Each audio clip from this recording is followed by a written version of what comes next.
Merci beaucoup, Siyazri. Donc, on le voit bien au sortir des différentes réflexions.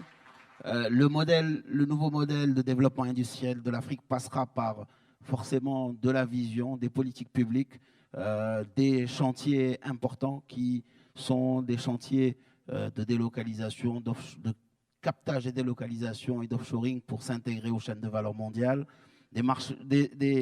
aussi des politiques de transformation des matières qui sont disponibles sur le continent, mais également de l'intégration régionale pour permettre très rapidement à faire bénéficier aux uns et aux autres des expériences acquises par certains pays et des matières qui sont disponibles dans d'autres. On a beaucoup parlé aussi de l'importance de l'accompagnement, de toutes les mesures d'accompagnement. C'est l'objet du panel suivant. Et comme malheureusement le temps n'est pas très élastique, donc je vais, avec votre permission, remercier nos panélistes. C'est vrai, ça a été rapide pour les uns et les autres, mais bon, on a épuisé notre heure réservée au panel. Donc, merci pour vos contributions. Bravo. Donc, sans grande transition, on va passer au panel suivant qui est lié aux mesures d'accompagnement et à tous les facteurs d'accélération de l'industrialisation du continent. Et pour cela, je vais appeler Madame Rita Lahlou, directrice générale de l'École centrale de Casablanca. Monsieur Kofi Georges Bolamo, qui est secrétaire général de la présidence de Côte d'Ivoire. Monsieur Maouya Skrali, directeur général adjoint d'Atchijari Wafa Bank. Monsieur Saad Bendidi, Méditerranée Capital Partners. Monsieur Jamal Eddin Abdelaziz Hagar, qui est le représentant du patronat du Tchad.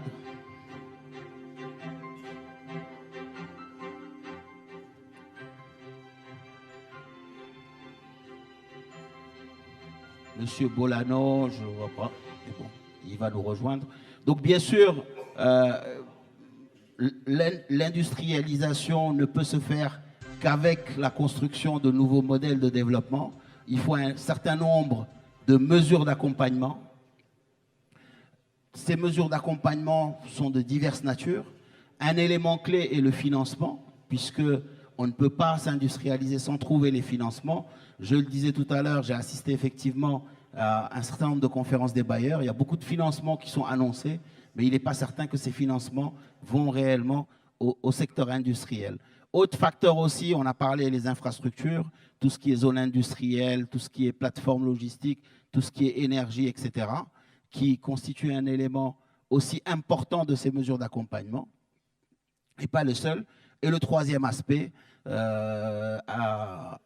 qui a été cité à plusieurs reprises et qui est aussi essentiel, c'est bien sûr la formation, qu'elle soit supérieure aux professionnels.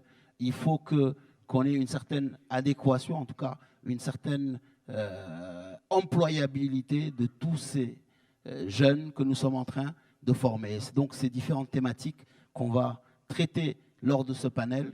Et je vais démarrer en parlant, bien sûr, du sujet du financement. Aujourd'hui, et pour cela, je vais d'abord solliciter M. Maouya Skrali. Aujourd'hui, les banques accompagnent l'industrialisation du continent. On leur reproche souvent, notamment à cause des mesures prudentielles, à cause des règles baloises, de n'accompagner que les grandes entreprises. Il se trouve que le tissu continental est un tissu de TPE et de PME. Comment aujourd'hui la banque peut accompagner l'industrialisation de l'Afrique malgré le renforcement de toutes ces règles prudentielles et de toutes ces mesures de prudence qui malheureusement ne sont pas toujours très adaptées au financement du secteur privé africain.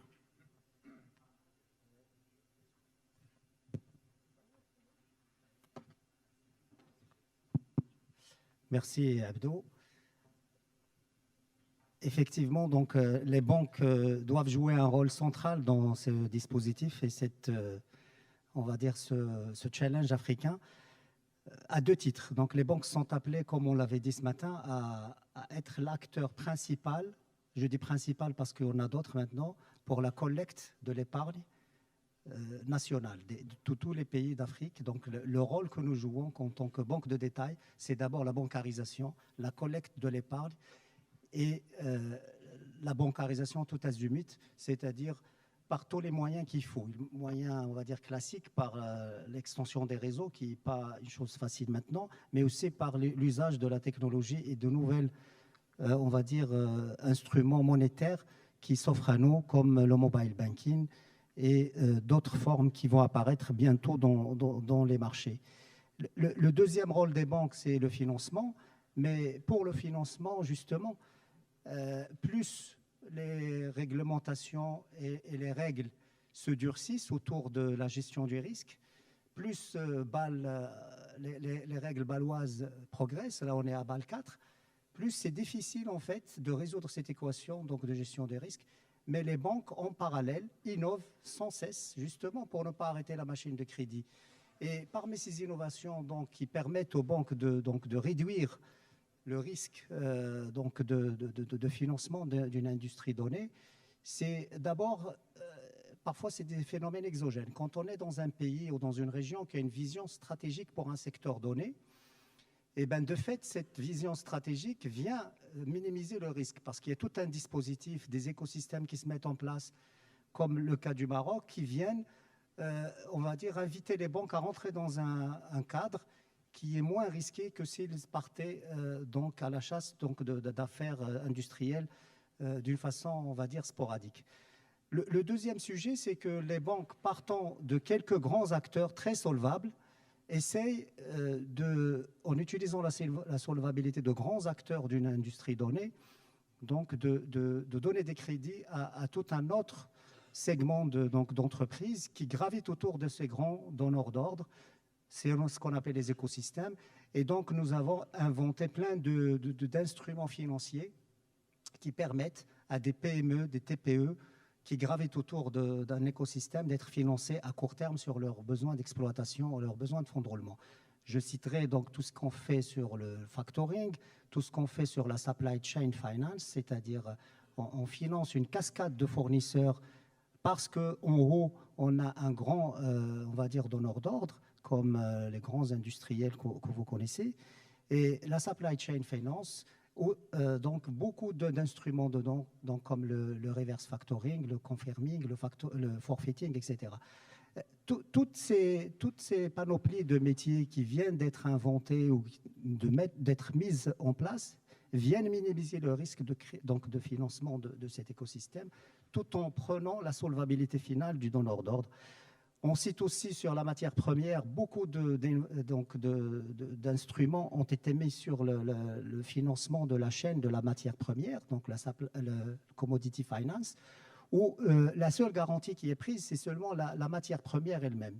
D'où donc l'apparition de nouveaux acteurs dans ce domaine qui sont les collateral managers, qui permettent aux banques justement de financer tout le circuit de la matière première sans aucune autre garantie, rien que la matière première.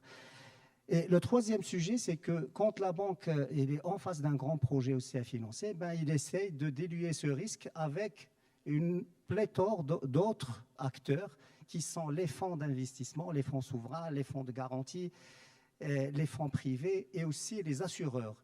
Il y a des assurances en fait qu'on peut rajouter de telle sorte qu'en partant d'un projet de 100, la banque finalement ne prend que, in fine, un risque résiduel de 10 ou de 20. Et plus aussi, toutes les grandes banques maintenant qui sont sur le continent africain ont créé ce qu'on appelle des desks de syndication justement pour partager ce risque qu'ils prennent et essayer de le diluer à beaucoup d'acteurs. Comme ça, aucune banque ne se retrouve en face d'un risque donc qui peut mettre en péril sa taille dans un marché donné. Voilà, j'ai essayé d'être plus court, je pense qu'on n'a pas assez de temps. Exactement.